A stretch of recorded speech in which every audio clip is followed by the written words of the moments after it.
Stinginess is an inner condition which needs to be corrected. He took hadith from the authentic books of hadith, from Sahih Bukhari, Muslim, Tirmizi, and he went over the main subjects of tasawwuf. So Mullah Mahmud ran after him, he took a shoe and threw at him, cleaning the heart, cleansing it, purifying it. Your Sheikh will only help you, he will take you along, he won't carry you on his shoulders, he will show you the way, you have to walk on that way.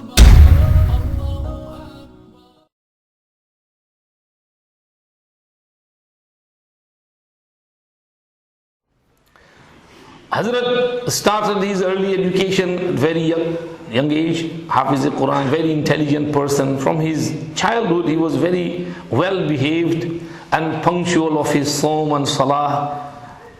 He went to Darul Deoband at the age of 15, stayed there for 5-6 years and studied with utmost attention. और जब हजरत फारिग हुए हैं, when he was becoming graduate, Darul Deoband decided that year to put a turban on the graduates. I mean, before that there was no system of tying a turban on the graduates. So that year there were 14 students and they decided that the turban bandte hain. So Hazrat Maulana Ashraf Ali Thanwi and his friends got together and they said that, we are not worthy of this. यार हम तो बहुत नालायक थे, Nahal हैं, और हम लोगों को सर पे पगड़ी बांध दी और फिर बाहर जाएंगे तो लोग हमको देखकर हंसी करेंगे, दारुल की मजाक उड़ाएंगे कि ये कैसे लोगों को इन्होंने फारिग कर दिया, इनको कुछ आता जाता है नहीं, तो हमारे जरिए दारुल का नाम बदनाम होगा, तो हमने we don't want this. So they said that who will speak to the Asatiza. Maulana Yaqub Sahib was the Sadar Mudarris, the first Mudarris at that time. The original first Mudarris was Mullah Mahmud, and his first student was Sheikhul Hind Maulana Mahmud Hassan Deobandi. Mullah Mahmud himself was a very calm person, बहुत Sufi buzurg the. Hazrat Maulana Qasim Nanot, he told him that you start under this pomegranate tree, teaching one teacher, one student, Mullah Mahmud and Maulana Mahmud Hassan. So normally he was very calm, but as the madrasa progressed and students start coming, so once there were some students and one of the students annoyed Mullah Mahmud. Just remember this Latifa from Hikayat-e Aslafi Deoband. So Mullah Mahmud, normally a calm person, but the student annoyed him and Mullah Mahmud got angry and he stood up to smack him, and the student somehow ducked and he missed. So Mullah Mahmud ran after him, he took a shoe and threw at him.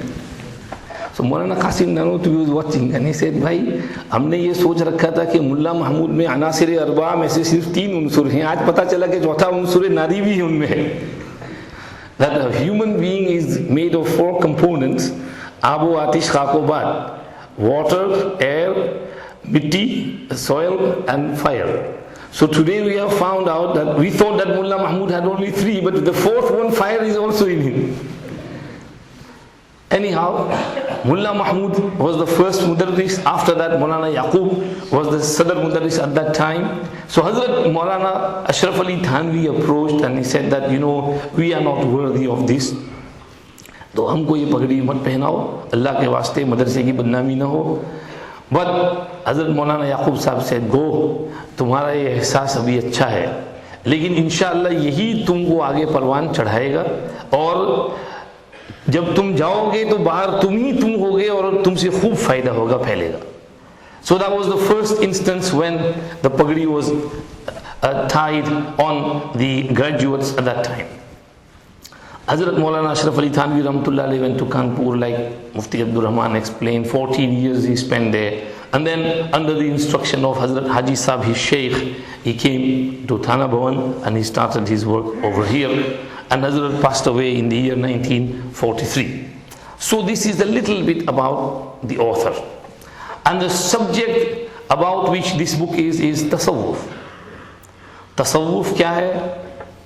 Tasawwuf न सूरत का तसन्नुअ है, न सीरत का तकल्लुफ है.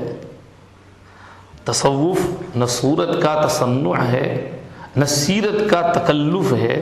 खुदी खुदा से झुके, बस यही तसव्वुफ है. खुदी खुदा से झुके, बस यही तसव्वुफ है.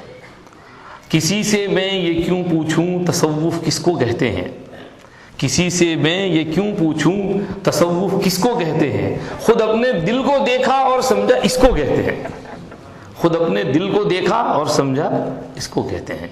Why should I go around asking people what tasawwuf is? I look down in my heart and I realize that this is tasawwuf. Cleaning the heart, cleansing it, purifying it.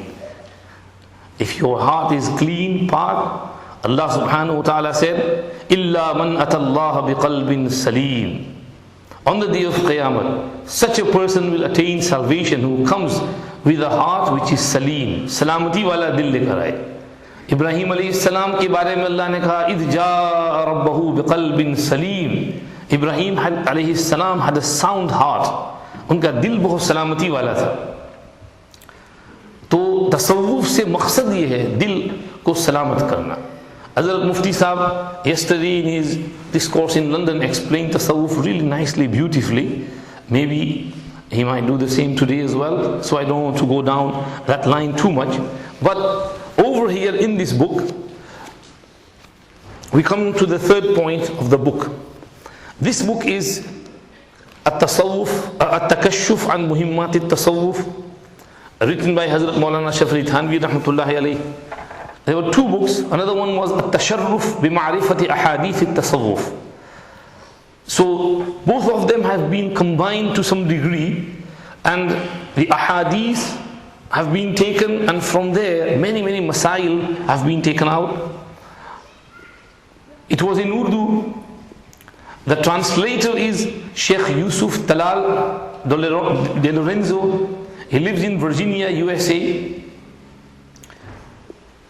He studied under Allama Yusuf bin Nuri rahmatullahi alayhi in Bin Nuri town. And in 1975, Hazrat Maulana bin Nuri rahmatullahi alayhi instructed him to translate this book, and he did so. But he says after that the translation remained with me, and it did not get to the stage of being published. So it was just like a manuscript with him. Our friend, respected Yahya Bata, has this institution called At-Turath, and he intends to get the mirath of our ulama out into the open. So he has published some real nice books. When you go out, you can see on the stall the books that At-Turath have published, like Bustanul Muhaddithin's translation, Muwatta Imam Muhammad's translation. So similarly, he requested Sheikh Yusuf Talal to go over this translation again, redo it, edit it, and then you can publish it through At-Turath. So when Yahya Bhai wants to do something, he just gets behind it and he gets it done. So mashallah, he persevered with his requests, and Sheikh Yusuf Talal accepted it, and then alhamdulillah this translation came into being. So in the preface of this book, the translator explains what tasawwuf is. So I will just read it from here, and also read a little bit from Hazrat Maulana Ashraf Thanwi rahmatullah alayhi himself's wordings regarding tasawwuf. Let me read from Hazrat Thanwi's words first. Hazrat Maulana Ashraf Thanwi rahmatullah alayhi writes, "It is essential that all Muslims, having seen to the correctness of their beliefs and practices, meaning the outer conduct, also attend to the correctness of their inner conduct. Countless Quranic verses and ahadith prove conclusively that this is also essential. Though many of those who attend only to the external are heedless of this matter, certainly everyone knows that the Quran and Sunnah contain mention of the virtues of things such as abstinence, meaning zuhud, contentment, meaning qana'at, humility, tawadu', sincerity, ikhlas, patience, sabr, gratitude, shukr, love for the divine, yani Allah se muhabbat karna, acceptance of fate, taqdeer par razi rehna, trust, tawakkul ala Allah, and so forth. So ye sab jo hain shariyat mein recommended hain. Indeed, the Muslim is encouraged by these texts to acquire these qualities and to avoid their opposites, such as greed, meaning lalach, hirs, pride, takabbur, fakhr, badai, hypocrisy, nifaq, rancor, bughz, dil mein mail rakhna, कीना रखना, lust, shahwat के पीछे पीछे पड़ना, jealousy, hasad, and so forth. Then can there possibly remain any doubt as to the command or prohibition of these matters by the Sharia? This is what is meant by the reformation of the inner conduct. This is the primary goal of the Sufi way. It also happens to be an indisputable obligation. This is what Hazrat Thanwi rahmatullahi alayhi writes with regards to tasawwuf. Over here in the beginning, Hazrat Sheikh Yusuf Talal, the translator, writes, certain of the precepts of the Sharia have to do with the believer's outer state, like salah, saum, hajj, zakah, marriage, divorce, discharging marital responsibilities, oaths and their expiation, buying and selling, legal procedures and giving witness, bearing testimony, bequests, inheritance, meeting and socializing, greeting and entertaining, and so forth. Knowledge of these matters is termed as fiqh. We can call it sharia. This is the outer aspect which we need to keep correct and look after carefully. Certain other matters have to do with the inner state, such as one's love for the Almighty Allah subhanahu wa ta'ala, awe of Him, Allah ka khauf rakhna, remembrance of Him, Allah ka zikr karna, acceptance of His decree, or one's decreasing love for the worldly, dunya se muhabbat na rakhna, zuhud karna, or lack of greed, lalach khatam karna, or being conscientious in worship, dhyan se ibadat karna, or sincere in religious matters, ikhlas se pesh ana, or one's lack of contempt for others, or lack of conceit, or having control over one's temper, and so on. These matters are termed as suluk, or the inner conduct. Then, in the same way that a Muslim is to obey the rules of fiqh in his or her outward behavior, he or she must also obey the rules of the inner conduct. Moreover, it is usually as a result of some inner imbalance that irregularities occur in one's behavior or practice of Islam. For example, a decrease in the love of Almighty Allah subhanahu wa ta'ala might result in a lack of attention to daily prayers, or to one's saying them hurriedly and in a rushing manner.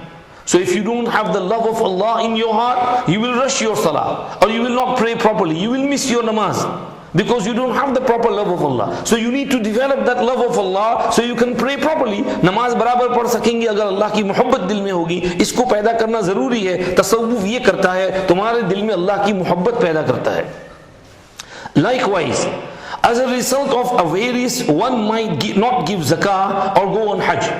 Stinginess, बखीली जो है ये बीमारी है. It makes you withhold zakat. It makes you stop going for Hajj. Hajj is farz upon you, but you are scared, I will have to spend money.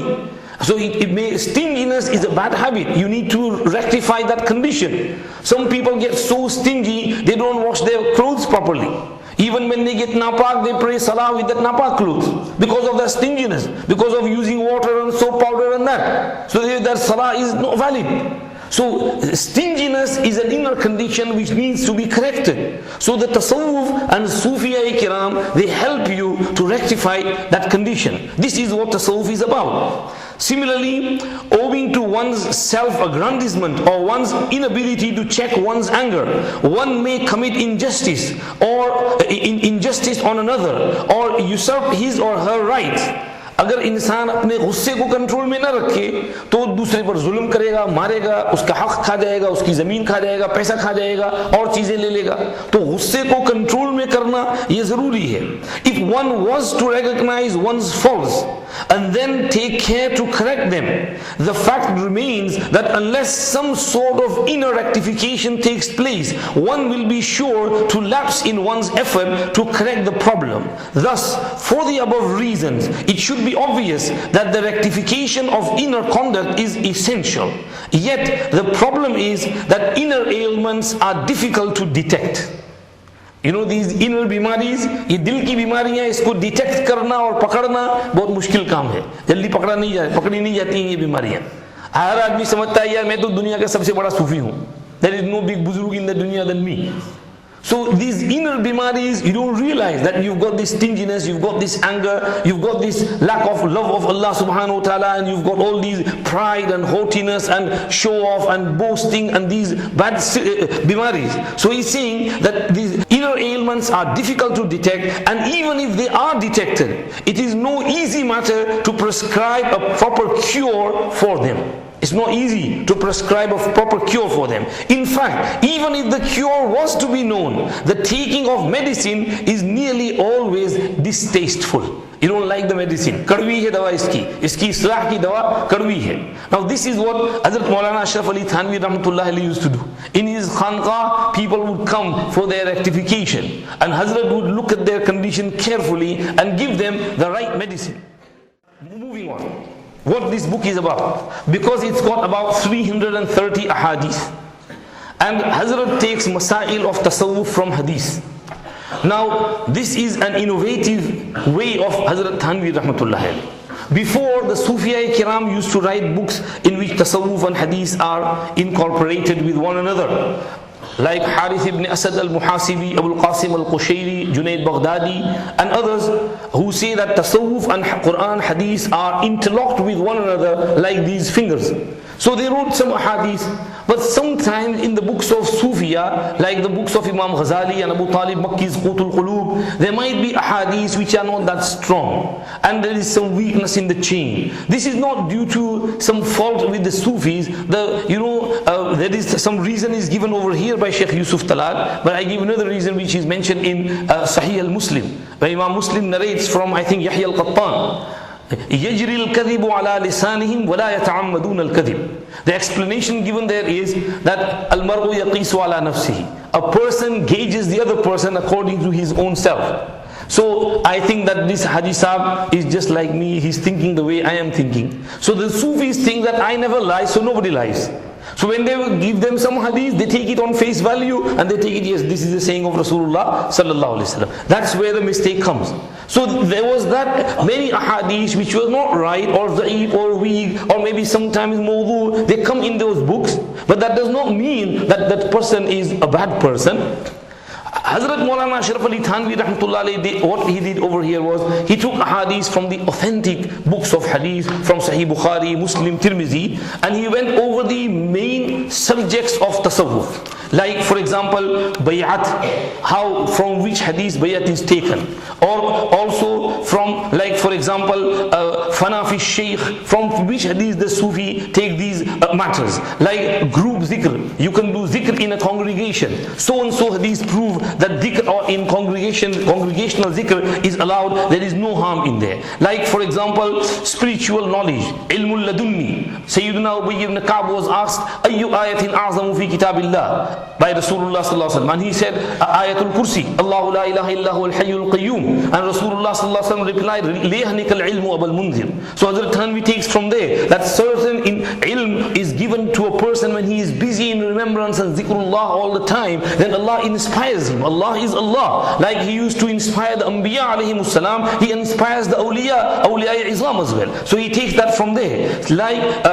the possibility of malaika revealing themselves in front of awliyaullah. This is possible. Hazrat mentions this through the hadith of Usayd ibn Huzayr, who was busy reciting his salah and he was reading Surah Al-Kahf, and the malaika came down and he witnessed them, he saw them, and then they immediately went back up, and he related that to Rasulullah sallallahu alaihi wasallam. So Hazrat proves from this hadith of Sahih al-Bukhari that people other than the Anbiya alayhimus salam can also see the angels sometime. Similarly, shaitan as well. Sometimes they can see the shaitan as well. Proved from the hadith of Abu Hurairah radiyallahu anhu, when Rasulullah sallallahu alayhi wasallam told him to look after the money of wealth of zakah, and shaitan shaitan used to come and take from him. So he says that sometimes shaitan can appear before a person as well. It doesn't have to be wali, any person, normal person as well. And he thinks this is a human being, in reality he is a shaitan. So this is possibility. So you have to be very careful. They can trick the Sufis as well. The shaitan can come and say, I am the angel, I am Jibreel alayhi salam, and Allah has told you to do this. So Sufis have to be very careful.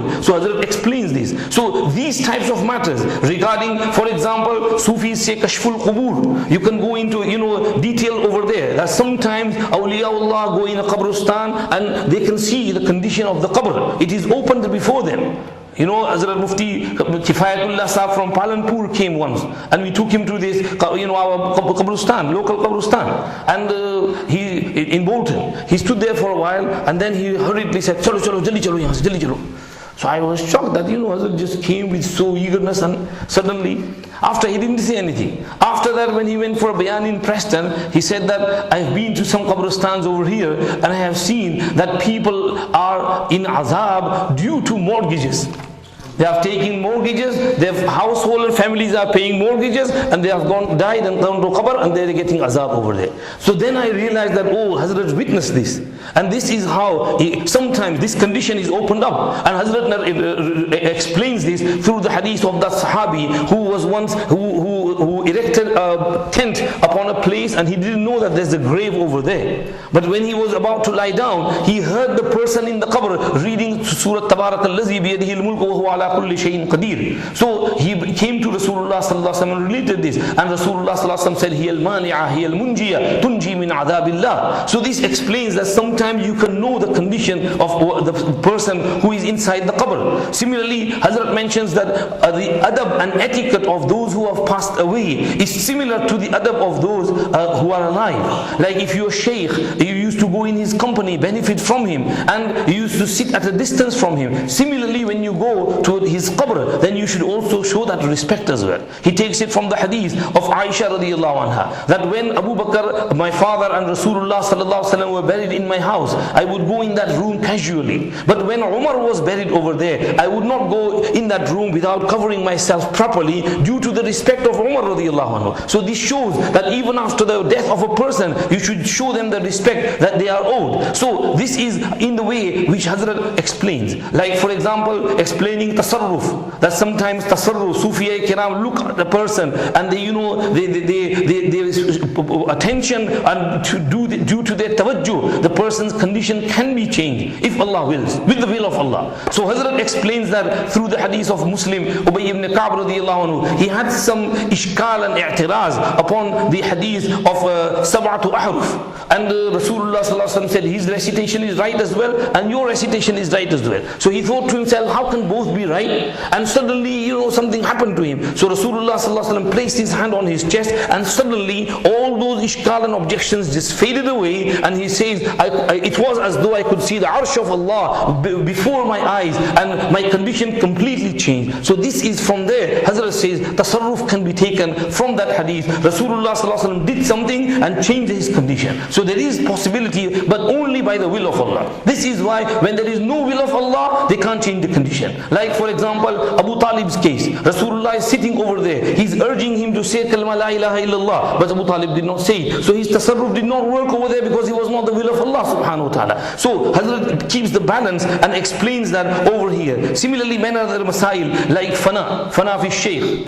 Hazrat Umar's hadith, la anta ahabbu ilayya min kulli shay'in illa min nafsi. And Rasulullah sallallahu alaihi wasallam said, la ya Umar, hatta akuna ahabba ilayka min nafsi. And he said, ya Rasulullah, al-an anta ahabbu ilayya min nafsi. And Rasulullah sallallahu alaihi wasallam replied, al-an ya Umar, your iman is now complete, O Umar. Similarly, Hazrat goes on to explain the subha. Tasbih, bhai thoda time dena padega. Subha. पूरा करना है, इसको पूरा करना, छेड़ेंगे नहीं, छोड़ेंगे नहीं अभी, 2 minutes, 2 extra. As-subha, tasbih. People say that the Sufis go around with tasbih is bid'at. Now remember one thing, tasbih for show is bid'at. It's wrong. Just to show people, like you see people flashy tasbih, just talking and just moving the throat without any zikr. That is show off. That is riya. That's no good. But if you have tasbih for zikr, then this is zikr of Allah. How can you see it's bid'at? The hadith, Hazrat brings in the hadith of Hazrat Safiya radiallahu anha, who was sitting with 4,000 date seeds in front of her, and she was counting her tasbih on there. So Hazrat said, if the date seeds are separate, or whether you join them in one piece of string, they're both same. The aim is to count how much you have done. So the counter is allowed, whether it's in the form of tasbih, or whether it's the digital counter, or whichever counter, just in order to help you to remember how much you have prayed, how much you want to pray. So tasbih is no bid'ah, it's allowed. Hazrat goes on to mention other, ilham. Wallahu alhamahu dhalik. Sharah Allahu sadra Abi Bakrin fa'alimtu annahu al-haqq. Similarly, Hazrat goes on to other aspects. Like, for example, Hazrat keeps a balance. He says that, some people keep photos of their peer and sheikh in their homes. They say, we are from this Chishti silsila or that silsila, and this is our shuyukh, and they hang their pictures in their homes. Hazrat said this is haram, not allowed. Hazrat brings in the dalil from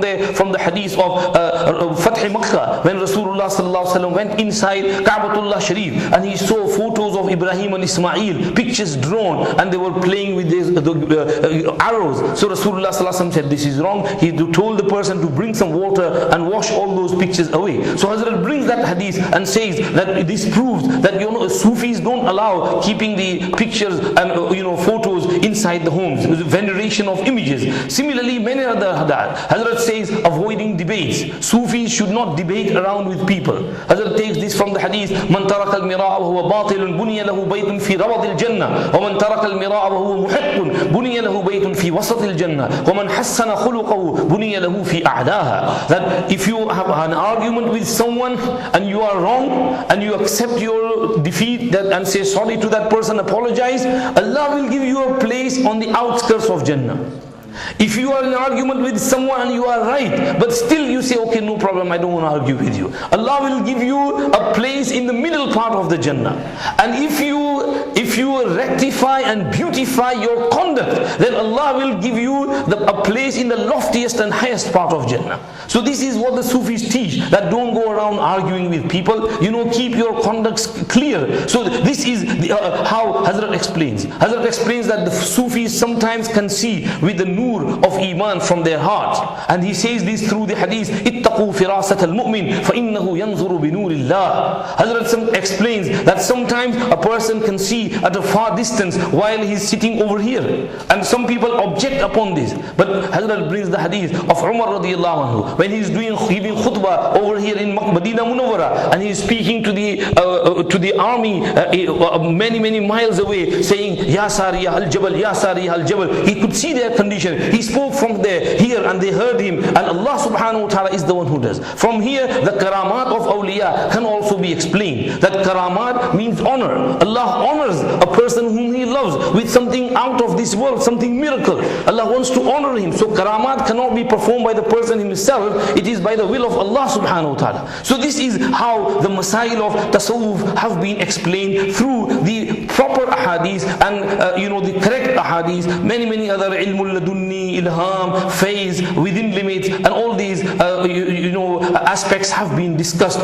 in this book over here. You take this, buy it, it's only £10, spend a little bit of money, inshallah you will benefit. I have just given you a taste of what is in here. You read it, inshallah you will get a very good material. You will find it very eloquent, informative, and it will inshallah change your perception of this subject of tasawwuf, and maybe it can make you a Sufi as well. The aim of tasawwuf is, Hazrat Thanwi rahmatullahi narrates over here. If I had time, I would have read out to you the 7 hidayat which Hazrat has given with regards to tasawwuf, the essence of inner conduct. Hazrat says, when you go on this line of tasawwuf, the aim is not to get kushuf and karamat and vision of things. There is no promise that your worldly affairs will improve because of taking this line of tasawwuf. There is no guarantee that your behavior will automatically be reformed by becoming bayat to someone. You will have to work on yourself to reform yourself. Your sheikh will only help you. He will take you along. He won't carry you you on his shoulders, he will show you the way you have to walk on that way. Hazrat also explains that you will be responsible for your acts on the day of Qiyamah, and you will be accountable. You have to remember that. Don't think that my Sheikh is going to do everything for me, he's going to save me, or so and so is going to save me. No, you have to rectify yourself properly. Hazrat explains this properly, and the summary is, in a nutshell, in 2 words: tasawwuf is to make a person a good Muslim, good practicing Muslim. Tasawwuf's aim is to make you and transform you, change you into a good practicing Muslim. This is what this book is about, and Hazrat Mufti Sahib has been called to launch this book and to tell you, make you aware of this real nice book. Take it home, buy it from outside. Inshallah, Allah will give you great benefit through it. Jazakumullah.